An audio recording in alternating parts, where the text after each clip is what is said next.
Hello दोस्तों, स्वागत है आपका आशा मैथ्स क्लासेस में। आज की इस वीडियो में हम बहुत ही इम्पॉर्टेंट टॉपिक सीखने वाले हैं, जो है प्रतिस्थापन विधि। वीडियो को लास्ट तक ज़रूर देखिए। मैं आज सिंपल और इजी तरीके से आपको इस विधि के सवाल समझाने वाली हूँ, जो आपके लिए बहुत इम्पॉर्टेंट है। प्रश्नावली 3.2 निम्न रैखिक समीकरण युग्म को प्रतिस्थापन विधि से हल कीजिए। समीकरण 1 है पहला क्वेश्चन का, x + y = 14, x - y = 4।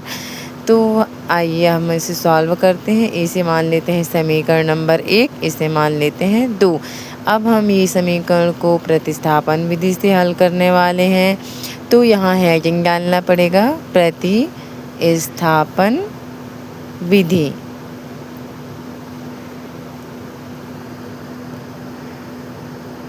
ये हो गया हेडिंग, प्रतिस्थापन विधि। अब हम कोई से भी समीकरण से हल कर सकते हैं इसको, या तो 1 ले सकते हैं या तो 2। तो मैं समीकरण 1 से हल कर रही हूँ। समीकरण 1 है x + y। समीकरण 1 से x + y = 14।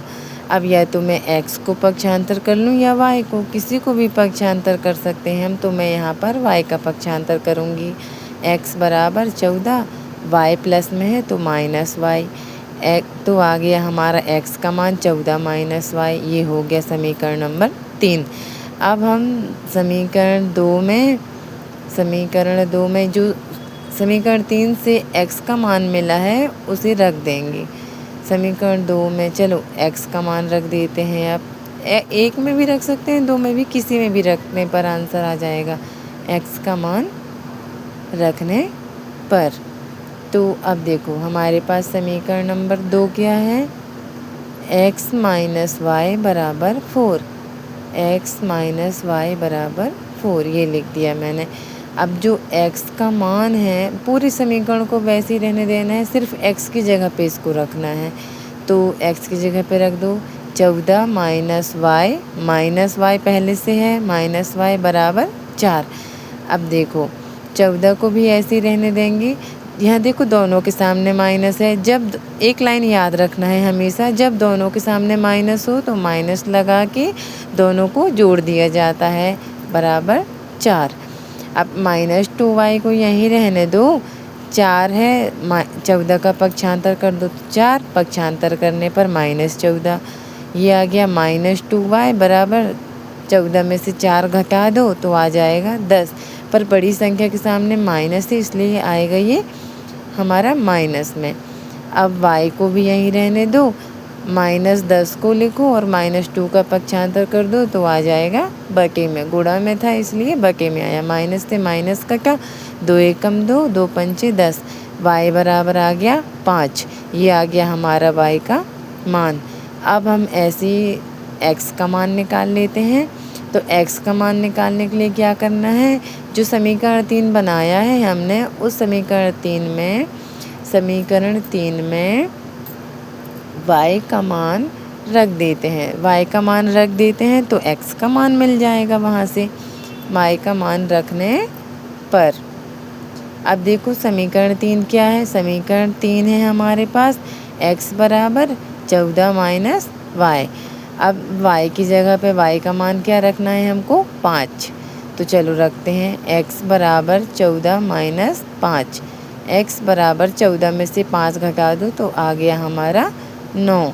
ये आ गया हमारा x का मान। तो x का मान आ गया और ये आ गया y का मान है, तो y = 5। ये आ गया x और y दोनों का मान। ये है आंसर। अब इसके बाद हम करते हैं दूसरा सवाल। सेम इसी विधि से करना है। दूसरा सवाल है s - t = 3, s/3 धन t/2 = 6। समीकरण नंबर 1, समीकरण नंबर 2। अब हम सेम वैसे करना है प्रतिस्थापन विधि से। तो सबसे पहले हेडिंग डालते हैं, प्रतिस्थापन विधि। अब यहाँ पर भी वैसे ही है, चाहे तो समीकरण 1 ले लो या फिर 2 ले लो। तो मैं समीकरण 1 ले रही हूँ। समीकरण 1 से। समीकरण 1 है s माइनस टी बराबर 3। तो s या t दोनों में से किसी का भी पक्षांतर कर सकते हो। तो s बराबर 3 माइनस टी है तो प्लस टी। ये हो गया हमारा समीकरण नंबर 3। अब हम समीकरण 2 में s का मान रख देते हैं। s का मान समीकरण 2 में रखने पर, ये हो गया 2 में रखने पर। अब हमारे पास समीकरण 2 क्या है, s/3 धन t/2 बराबर 6। ये लिख दिए हम समीकरण नंबर 2 बराबर 6। अब कहोगे इसमें कैसे s का मान रखें, तो पहले हम इस समीकरण को सॉल्व करते हैं। 3 दूनी 6, 2 का गुणा यहाँ और 3 का गुणा यहाँ, तो 2 एकम 2 s आ गया धन 3 एकम 3 t बराबर 6। 6 के बके में कुछ नहीं तो मान लेते हैं 1। अब हम इसका तिर्यक गुणा कर देते हैं, तो 1 का गुणा इसके साथ कर दो तो आएगा 2s प्लस 3t बराबर 6 का गुणा 6 के साथ तो 6 छंग 36। ये हो गया हमारा समीकरण 2 तैयार। अब हम इसमें s का मान रख देते हैं। तो s का मान रखते हैं। s का मान जो है वो s की जगह पर रखना है। तो 2 s का मान है 3 धन t, फिर धन 3t, ये वैसे ही रहेगा बराबर 36। अब 2 का गुणा कर दो, 2 तिया 6 धन 2 एकम 2t धन 3, ये 3t वैसे ही लिखेंगे बराबर 36। अब 6 को यहीं रहने देते हैं, जो t वाले हैं ना उनको जोड़ लेंगे, क्योंकि ये 6 को यहीं रहने देंगे। देखो t के साथ जोड़ा बनेगा तो 3 और 2 5t बराबर 36।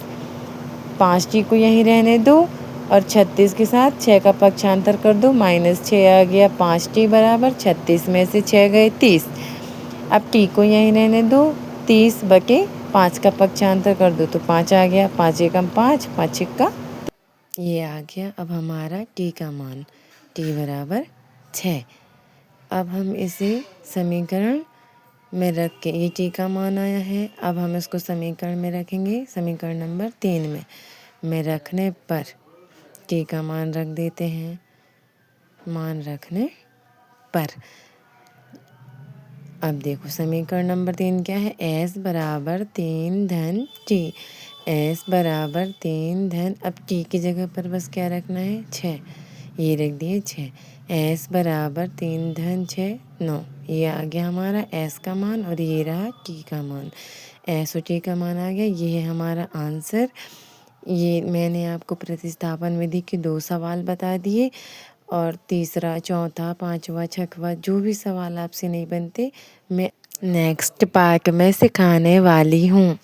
तो नेक्स्ट पार्ट के लिए जुड़े रहिए इस चैनल पर। जो चैनल पर नए हैं चैनल को सब्सक्राइब कीजिए, शेयर कीजिए, लाइक कीजिए। तो मिलते हैं नेक्स्ट वीडियो में।